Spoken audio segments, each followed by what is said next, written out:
Morning light cut across the living room floor. I stood in front of the stack of cartons I hadn't touched yet and reached for the one that felt almost empty. The message on my phone was still open on the screen beside me. "You've opened the wrong box." I set the lighter box on the table and peeled the tape back carefully. Inside was a shallow metal case wrapped in a kitchen towel, an old flip phone with a hairline crack down the front, a single brass key on a plastic tag, and a thin envelope with my mother's handwriting on it. My palms warmed as soon as I saw the letters. Square, careful, the way she labeled everything when I was little. The plastic tag on the key read HB 12 in faded marker. I opened the envelope first. One page. My mother had written in blue ink, short lines, like she didn't want to waste words. "If you found this, you've seen more than I wanted you to. I kept these because I thought it would protect you. I was wrong. There is a box at Harbour Bank. Use the key if you must, but look at dates before you decide anything. Money and love don't mix. I made mistakes trying to keep you and Alina safe. Mr. Barlow helped me. If I am gone, ask him to explain what I couldn't." My throat tightened. She had been gone 8 years. Even her caution felt familiar, guiding and scolding at the same time. I set the note down and flipped open the phone. It powered on after a slow vibration. No SIM. 4 saved voice messages from one number. The timestamps spread over several years. I pressed play. My father's voice filled the quiet room, lower than I remembered, slower, like he was careful with breath. The kids are growing. I can't make this even. It isn't right. I want to speak to them, but I'm out of time. I don't know how to do this without breaking everything. Barlow, renew the box. Some papers are missing. If they ever find out, tell them I was a coward. No excuses. I stared at the tiny screen, then at the brass key. HB 12. Harbour Bank. I mouthed the words to myself, measuring them against the day. The storage unit had been one kind of truth, photos and documents laid out like evidence. This felt different. Private. Prepared. Like he expected the end of something and left a path through it. I pulled a notebook toward me and wrote down the dates on the voicemails. Then I added the dates on the photos I'd scanned last night, the school records, the transfers. I drew a line through the years and circled overlaps. My mother's note told me to look at dates. I didn't know why yet, but I followed her. The flip phone had one text thread, empty, one contact saved as Barlow, nothing else.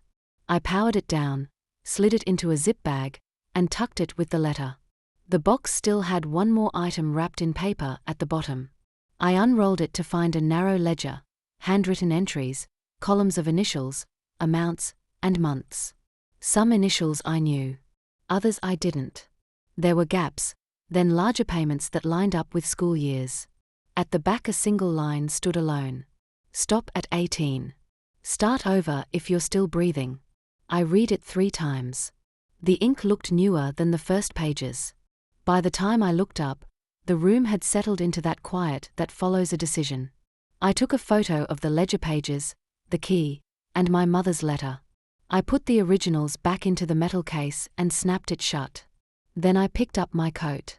On the way out, I hesitated at the door and went back to the table. I took the flip phone again and pressed the last message. My father's voice repeated the final sentence. No excuses. I slipped the phone into my pocket and locked the apartment. The streets were still damp from last night's rain. I walked to the car and set the key in the cup holder. I typed Harbour Bank into the map. There were 2 branches in the city. Only one had private boxes. I tapped the address and watched the route settle on the screen. Before I started the engine, I texted Alina, "I'm going to the bank. We do this together, or I do it alone." The bubbles appeared, then stopped. No reply. I put the phone face down. The ledger's last line kept moving through my head as I pulled into traffic. I didn't know if I was starting over or ending something for good. I only knew I was done letting other people decide which box I was allowed to open. Harbour Bank was quiet. A guard nodded. The clerk checked my ID, compared signatures, and walked me to a small room with a metal table. He set a long drawer down, wished me as much time as you need, and closed the door.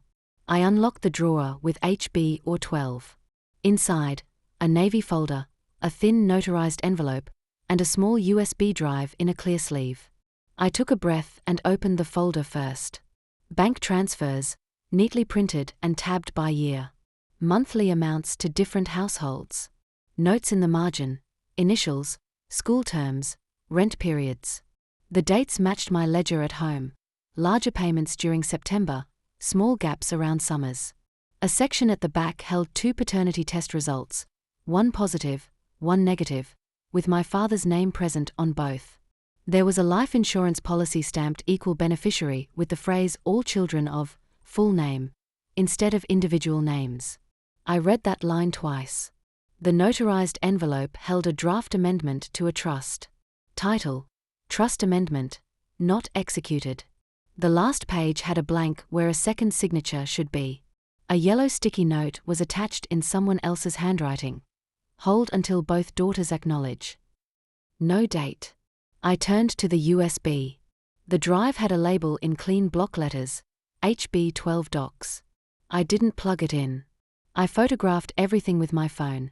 Transfers, policy, the draft amendment, the sticky note. When I finished, I slid the drive into a zip bag. On the back of the amendment, there was a short line in my father's handwriting. Payments stop at 18. Equalize on proof.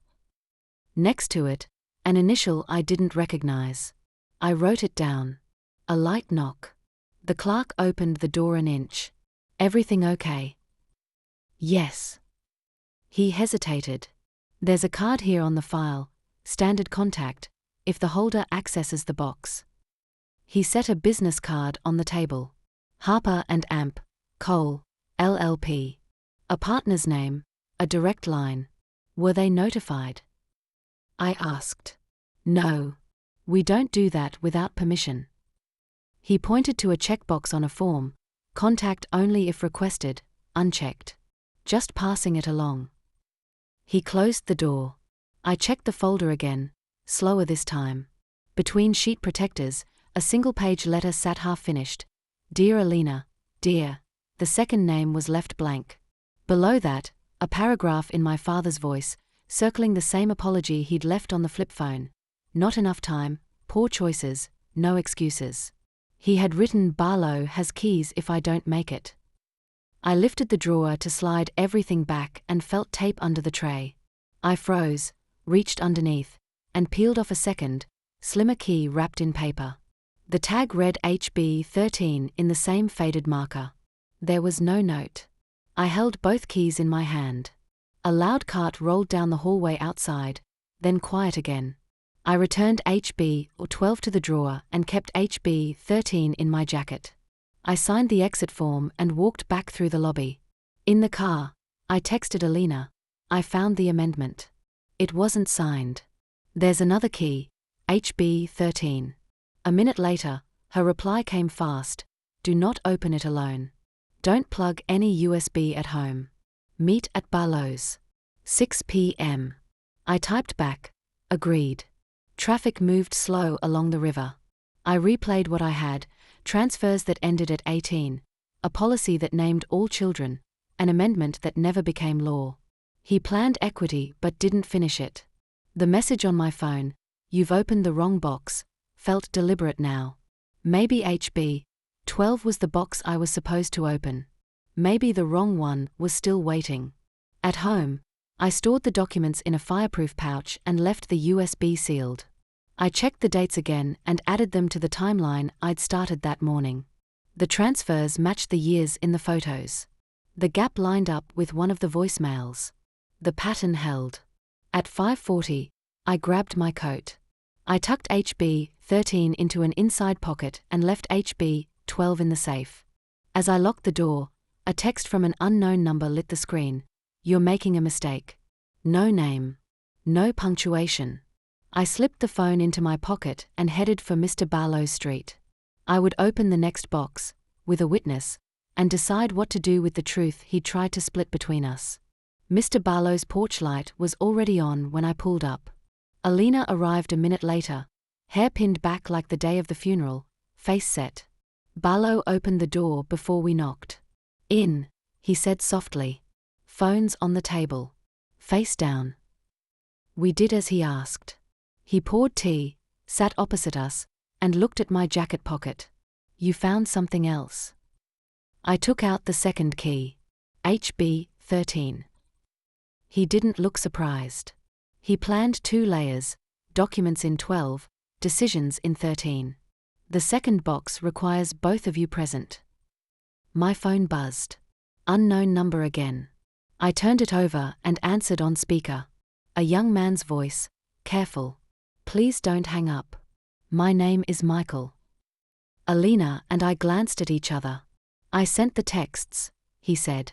"The storage unit. Then earlier. You're making a mistake." I didn't want this exploding online or in court. My mother's been through enough. I kept my voice level. "How did you get my number?" "The law firm. Harper and Amp, Cole. Dad left contact details if the bank box was accessed." He swallowed. "I'm his son." Alina leaned forward. "Why call now?" "Because HB 13 needs both daughters. We can do it with the attorney present. Tomorrow. 9 a.m. I'll be there to represent us. My sisters can come later, if you agree." Mr. Barlow nodded once. That was the plan he left. Witnesses. No surprises. Michael's voice dropped. He wanted fairness without a public wreck. "I'm asking you not to blow our lives up before we even meet." I looked at Alina. She looked back at me, the resistance in her shoulders softening. "We'll be there," I said. "At the bank. With the attorney." Michael exhaled. "Thank you." We hung up. Barlow folded his hands. "Your mother asked me to keep this from turning into a fight." He looked at both of us. I couldn't promise her that, but I could promise to slow it down. Alina turned to me. I was trying to slow it down too. Her voice wavered, then steadied. "Not to hide him. To keep you from getting hurt more than once." "I know," I said. And I did. The last 48 hours settled between us, less like an argument, more like a crowded table we both had to clear. Barlow stood. "You'll need rest. Bring both keys. Do not plug that USB into anything until counsel confirms it's safe." We collected our phones. At the door, Barlow touched the frame with 2 fingers. "Your father left mistakes and instructions. The instructions are better than the mistakes." Alina and I walked to our cars together. "Tomorrow," she said. "Tomorrow," I answered, and meant it. Harbour Bank opened at 9. Harper and Amp, Cole's partner, Julia Cole, met us in the lobby with a folder and a calm, practiced tone. Michael stood beside her, tall, careful with his eyes. "In a private room," Miss Cole said. "All keys present." I placed HB 12 and HB 13 on the table. She checked a form, then signaled to the clerk. The first drawer came out easily. The second required both keys and Cole's authorization. Metal on metal, a clean click. She left us alone and sat by the door, a witness but not a participant. Inside HB 13 was a single box sealed with brown tape, a stack of envelopes, and one slim black drive with a tamper seal. On top of the box, my father's handwriting, "Open only with both daughters." Alina and I looked at each other and broke the tape together.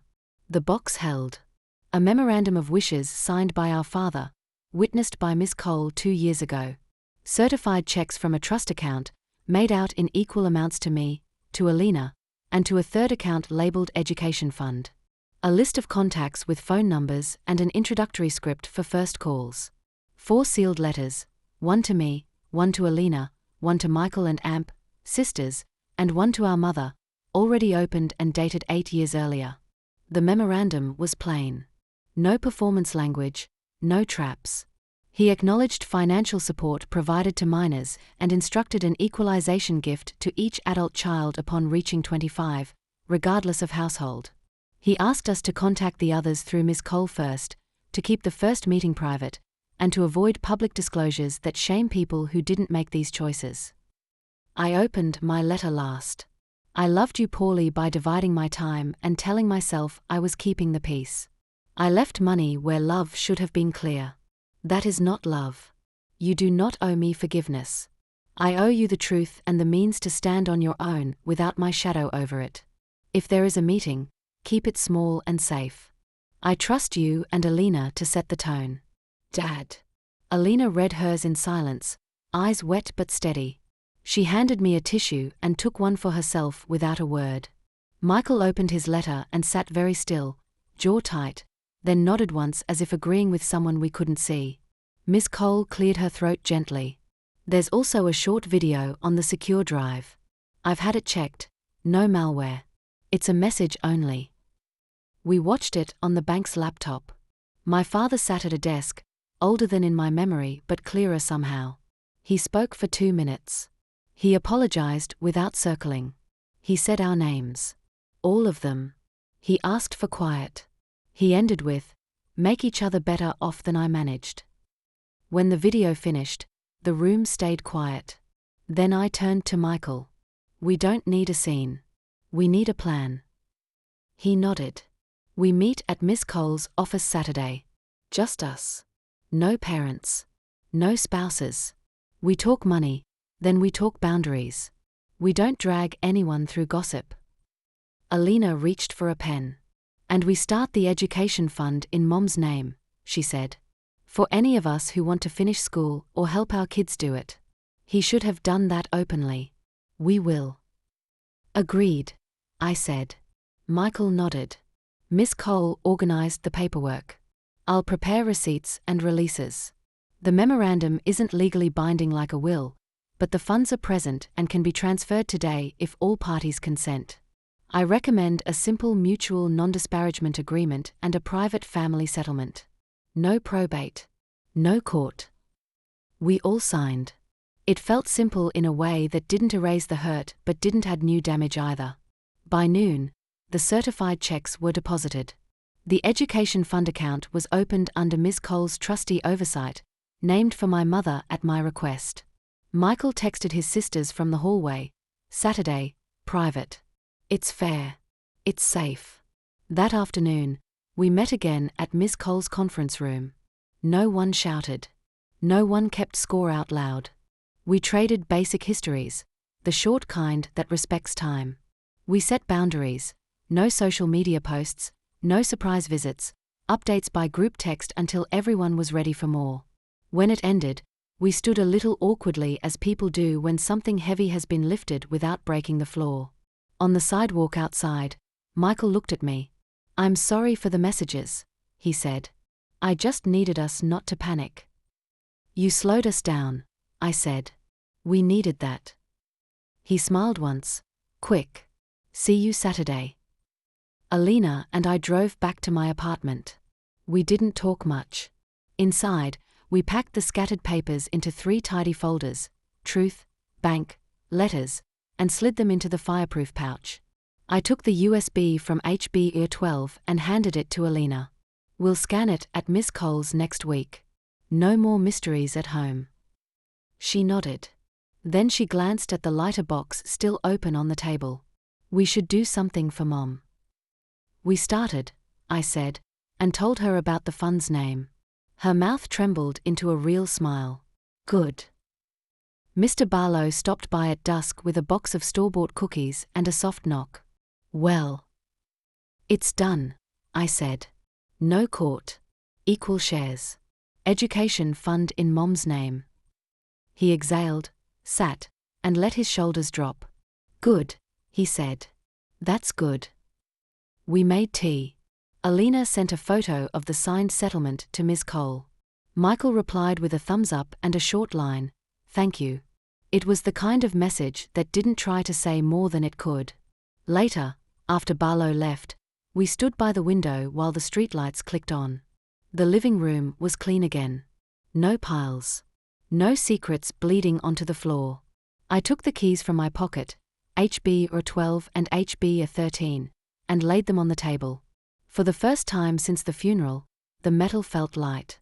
Alina touched the edge of my mother's letter. "We are okay," she said. "We are," I answered. "We didn't plan a speech or a post. We didn't plan anything loud. We messaged Michael, 'See you Saturday,' set the pouch in the safe, and locked it. Before bed, I opened my father's letter again and read the last line. Then I turned off the lamp. The room held a simple, ordinary quiet. No buzzing phone. No unopened box. No unanswered questions. In the morning, we'd meet the others again, by choice, not by force. Tonight, Alina slept in the guest room. I slept. When I woke, there was nothing left to chase. The truth was where it belonged, and so were we. I set the pouch in the safe and turned the key. The truth was where it belonged, and so were we.